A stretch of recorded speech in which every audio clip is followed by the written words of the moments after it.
University leaders from across Texas were called to the state capitol to talk about a new state law that gives governor-appointed regents more control over what students learn. KVUE's Daniel Perot is live at the Capitol. And Daniel, those leaders shared the progress and challenges they're having with the new law.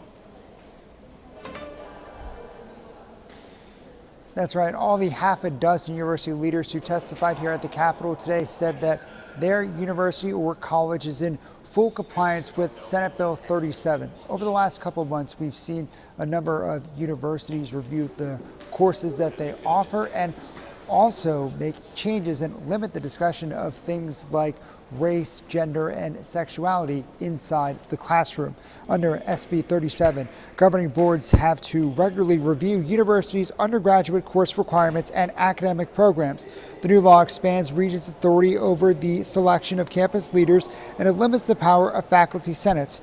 Under the new law, universities have to complete their first review of general education requirements by the 1st of next year.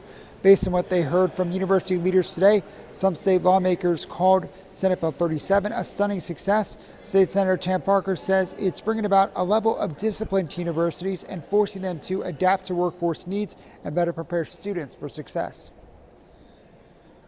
It seems to me, regardless of Senate Bill 37, every institution should be doing that on an annual basis to make certain that classes are being maximized for efficiency, that everything is relevant to the needs of the workforce and what employers need, and so on and so forth. Lawmakers only heard from university and higher education leaders, not from the public. Students and professors spoke about their experiences at a press conference before the hearing. Among them was Lisa Lemurray, who was an adjunct professor of biology at Texas Tech who had tenure. She resigned this summer to take an untenured position outside of the state. She says Texas Tech's mandate for how to teach about sex and gender conflicted with definitions from the American Medical Association, and she felt she'd be required to teach inaccurate information. My job is to offer students a complete and scientifically accurate education, which I am banned from doing at TTU.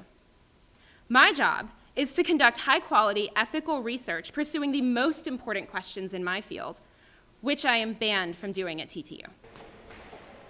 Thank you, Senator King. And the aforementioned Senator Paxton. SB 37 empowers the newly created Higher Education Ombudsman, Brandon Simmons, to investigate whether universities are complying with the law, as well as the state's ban on diversity, equity, and inclusion programs.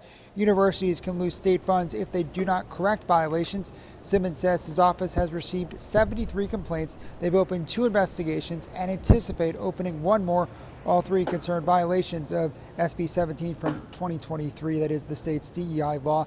Senators also heard testimony today about research security and legislation that was passed last year that deals with protecting institutions of higher education from foreign adversaries and ensuring that intellectual property is not stolen. At the Texas Capitol, Daniel Perot, KVUE News.